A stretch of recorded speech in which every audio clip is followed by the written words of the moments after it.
अफगानिस्तान पर कब्जे के बाद तालिबान ने पहली बार मीडिया के सामने आकर अपनी बात रखी है।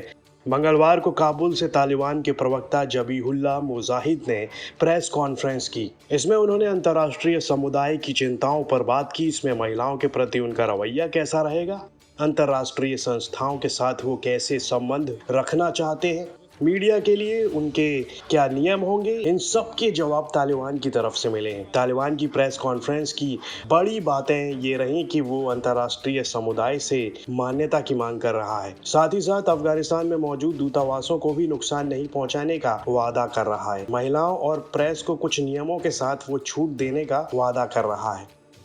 तो आइए डालते हैं उन वादों पर एक नजर।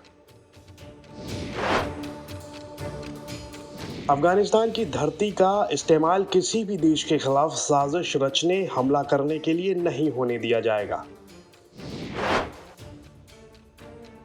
किसी भी अंतर्राष्ट्रीय दूतावास या संस्था को नुकसान नहीं पहुंचाएंगे, उनको तालिबान के द्वारा ही सुरक्षा दी जाएगी। जबीहुल्लाह मुजाहिद ने कहा कि काबुल में दूतावासों की सुरक्षा हमारे लिए जरूरी है। हम सभी देशों को आश्वस्त करना चाहते हैं कि हमारे बल भी दूतावासों, अंतर्राष्ट्रीय संगठनों और सहायता एजेंसियों की सुरक्षा सुनिश्चित करने के लिए मौजूद हैं।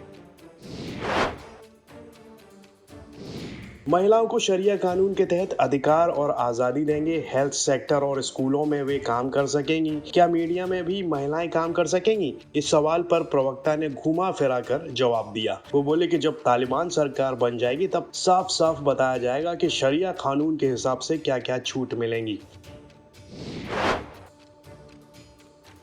प्राइवेट मीडिया को स्वतंत्र रूप से काम करने देंगे। प्रवक्ता ने यहाँ किंतु परंतु की गुंजाइश छोड़ते हुए कहा कि बस पत्रकार अफगानिस्तान के मूल्यों का ख्याल रखकर काम करेंगे। प्रवक्ता ने कहा कि अफगान युद्ध अब खत्म हो गया है। जिसने भी बीते वक्त में तालिबान के खिलाफ युद्ध लड़ा, उसको तालिबान माफ करता है। प्रवक्ता ने आगे कहा कि किसी भी देश व्यक्ति से बदला लेने का इरादा नहीं है। इसमें पूर्व सैनिक, पूर्व अफगान सरकार के सदस्य भी शामिल हैं।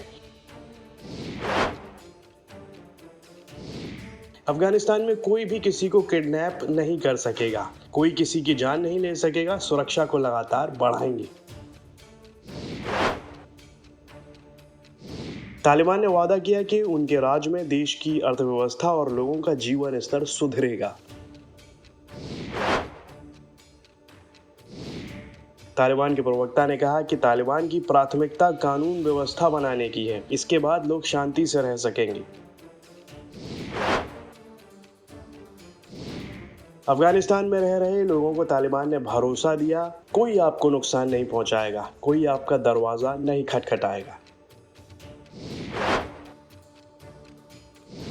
प्रवक्ता ने दावा किया कि पिछली सरकार यानी कि अशरफ गनी की सरकार किसी योग्य नहीं थी और किसी को सुरक्षित नहीं रख सकती थी। प्रवक्ता ने वादा किया कि तालिबान सबको सुरक्षा देगा। तो ये थी तालिबान की ओर से की गई पहली प्रेस कॉन्फ्रेंस की अहम बातें।